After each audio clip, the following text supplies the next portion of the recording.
Conclusion: Unveiling Gold's influence.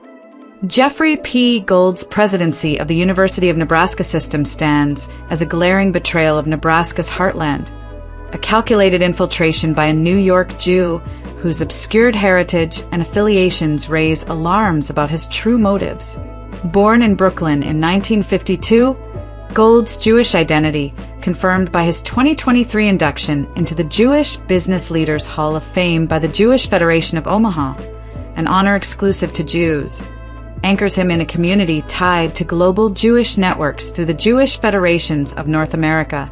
JFO's pro-Israel stance, funding so-called humanitarian aid and advocacy post-October 7, 2023, links Gold to foreign interests, though he's made no public statements on Israel.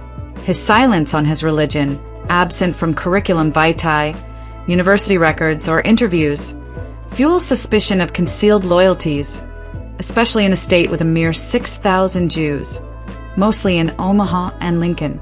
Why was this outsider with a surname Gold, 46.7% Ashkenazi Jewish Association, and Brooklyn's 12% Jewish population in the 1950s, chosen to helm a $6.4 billion enterprise shaping Nebraska's future? The answer lies in a sinister possibility: Gold as a conduit for globalist and Israeli agendas, exploiting Nebraska's trusting populace to erode its core. Gold's sprawling affiliations, 10 to 15 roles across the American College of Surgeons, American Medical Association, Greater Omaha Chamber, and Unitech H, stretch him too thin to lead authentically, positioning him as a puppet for corporate giants like BlackRock, Vanguard, or Berkshire Hathaway. His role on the Omaha Chamber, pushing diversity, equity, and inclusion initiatives labeled as woke, aligns with Berkshire's corporate grip, betraying Nebraska's conservative values. The university's $2 billion endowment, while independently managed, invites questions about ties to these firms investing in Nebraska businesses like TD Ameritrade. His agricultural oversight, steering the $26 billion sector toward GMO crops, 90% BT corn, and chemical pesticides poison soil and consumers, serving Monsanto and Corteva while fueling obesity and cancer. JFO's JFNA affiliation, supporting Israeli agitech, hints at foreign influences on Nebraska's fields, with Gold's lack of farming expertise making him a perfect stooge. These moves, scripted by globalist forces, exploit Nebraska's naive farmers and citizens, who buy Gold's assurances of progress while their land and health decay.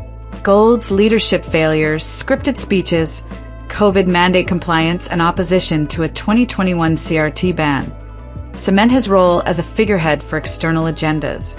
His DEI pushes erode opportunities for white students, clashing with Nebraska's conservative ethos, while his Jewish and Israel ties via JFO raise fears of divided loyalties.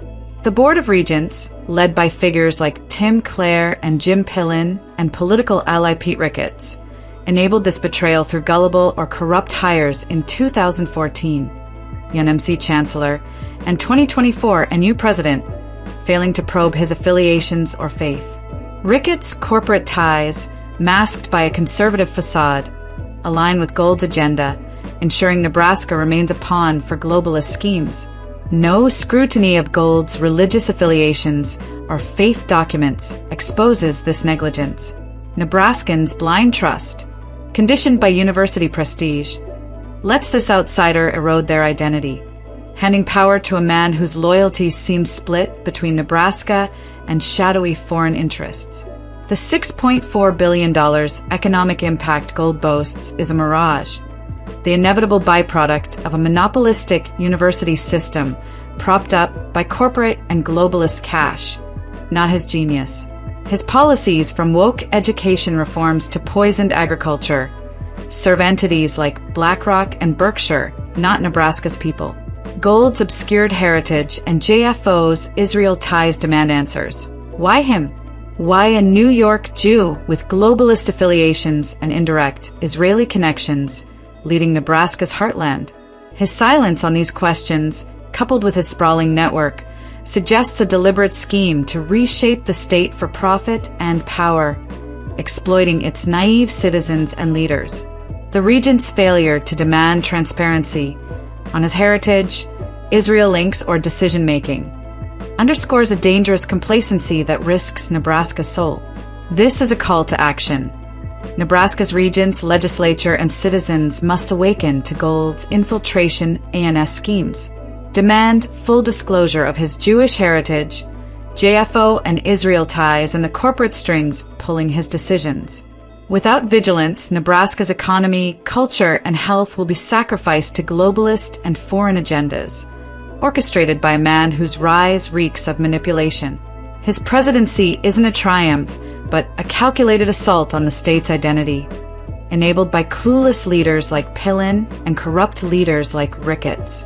Nebraskans must rise, question this outsider's motives, and reclaim their future from the shadows beyond their borders before Gold's influence buries the heartland for good.